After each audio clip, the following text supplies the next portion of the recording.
আজকে এই সমাবেশ দেখে একমাত্র জালেমরাই এবং চাঁদাবাজরাই তারা বেজার হতে পারে, তাদের মন খারাপ হতে পারে, কিন্তু যারা বাংলাদেশে উন্নয়ন চায়, উন্নতি চায়, তাদের আজকে খুশির আর শেষ সীমানায়, তারা খুশিতে বাগ হয়ে আছে। আজকের এই বিভাগীয় সমাবেশে এখন বক্তব্য রাখবেন 24 জুলাই অভ্যুত্থানের অন্যতম রূপকার, ইসলামী আন্দোলন বাংলাদেশের সংগ্রামী সিনিয়র নায়েবে আমির আলহাজ হযরত মাওলানা মুফতি সৈয়দ মোহাম্মদ ফয়জুল করিম শেখ চরমনাই।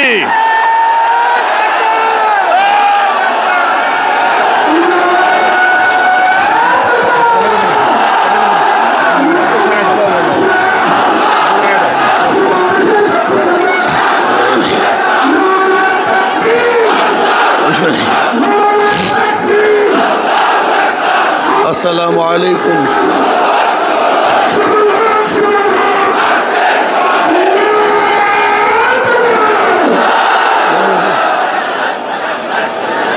আসসালামু আলাইকুম ওয়া রাহমাতুল্লাহি ওয়া বারাকাতুহু।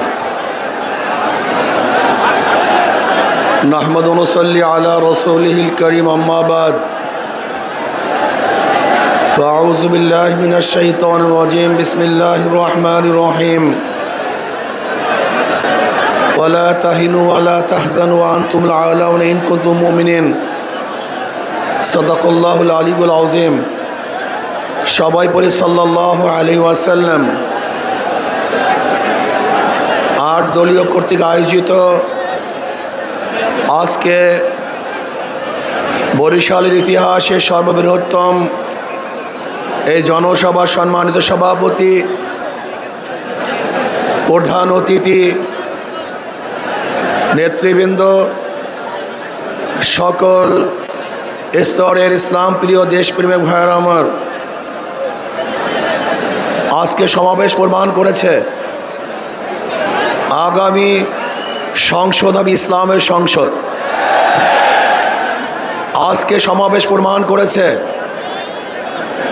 বিগত দিনের যত বন্দোবস্ত ছিল সব মানুষ ভুলে গিয়ে নতুন এক সমাজের অপেক্ষায় আছে। সেই সমাজ হবে ইসলামের সমাজ। কোরআন ও সুন্নাহর বিধান, কোরআন ও সুন্নাহর আইন বাংলাদেশে প্রতিষ্ঠিত হবে।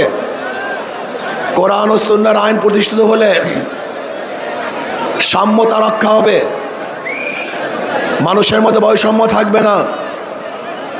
বাংলাদেশের একজন মানুষও ক্ষুধার্তহীন থাকবে না, বাংলাদেশের মানুষ বস্ত্রহীন থাকবে না, আমার বাংলাদেশের কোনো মানুষ গৃহহীন থাকবে না।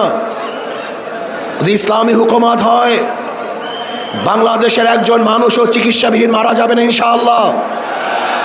যদি ইসলামী হুকুমত হয়, তাহলে বাংলাদেশের মানুষগুলি শৌকিয়ত করে বাঁচতে পারবে।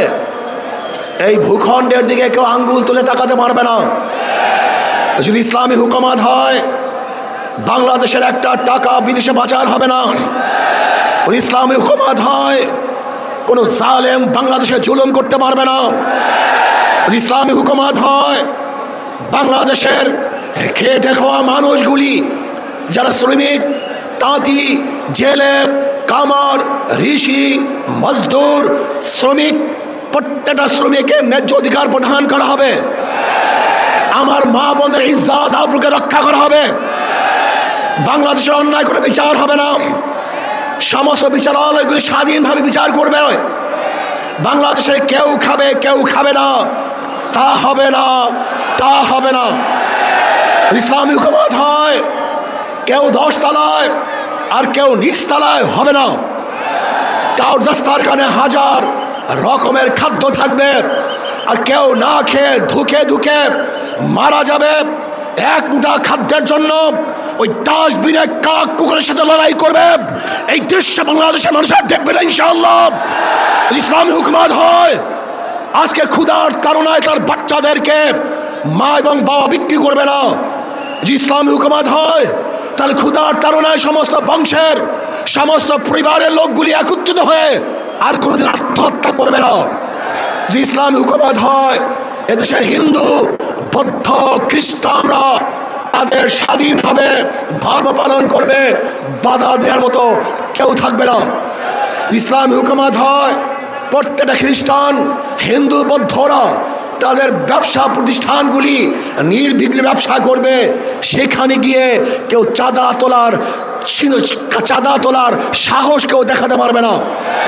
যদি ইসলামী হুকুমত হয়, তাহলে কাউর সুন্দরী মেয়েদের প্রতি কেউ লোলুপ দৃষ্টিতে তাকাতে পারবে না। যদি ইসলামী হুকুমত হয়, তাহলে কেউ চাকরি পাবে আর কেউ চাকরি পাবে না, এই বৈষম্য আর থাকবে না, সবাই সম হয়ে যাবে, সমান হয়ে যাবে। যদি ইসলামী হুকুমত হয়, কে আওয়ামী লীগ, কে বিএনপি, কে জাতীয় পার্টি, কেউ জাসদ, কে বাসদ দেখার কোনো বিষয় নয়। যারা অন্যায় করবে না তারা বাংলাদেশের প্রত্যেকটা জায়গায় নির্বিঘ্নে হাঁটতে পারবে, বুক উঁচা করে হাঁটতে পারবে। আর যারা দোষী আমার দলের হলেও তাকে জেলখানায় ধুকে ধুকে মরতে হবে। যদি ইসলামী হুকুমত হয়, তাহলে কি হবে? কাঁদবো সবাই সমৃদ্ধভাবে, একই সাথে কাঁদবো, হাসবো সবাই, একই সাথে হাঁটবো, খাবো একই সাথে খাবো, বস্ত্র পরিধান করবো সবাই, একই সাথে বস্ত্র পরিধান করবো, থাকবো তো সবাই একই সাথে বসবাস করবে ইনশাআল্লাহ। ইসলাম হুকুমত হয়, আমি সেই দিনের অপেক্ষা আছি যেই দিন দেখব আমাদের বাংলাদেশের প্রত্যেকটা নাগরিক দরিদ্র সীমার উপরে চলে গেছে। আমার বাংলাদেশের একজন মানুষও ক্ষুধার্ত নাই, বস্ত্রহীন নাই, চিকিৎসাহীন কেউ ধুকে ধুকে মরবে না। বাংলাদেশের গরিব সন্তানগুলি যারা মেধাবী, উচ্চ শিক্ষার জন্য তাদের আর চিন্তা করতে হবে না, সরকারি খরচে সর্বোচ্চ শিক্ষা দেওয়ার ব্যবস্থা সরকার করবে ইনশাআল্লাহ। আমরা কি দেখতে চাই? এমন এক সমাজ দেখতে চাই যে সমাজের মধ্যে থাকবে সাম্য, মানবিক মর্যাদা, সামাজিক ন্যায় বিচার। আজকে বাংলাদেশের বিচার ব্যবস্থা বলতে কিচ্ছু নাই।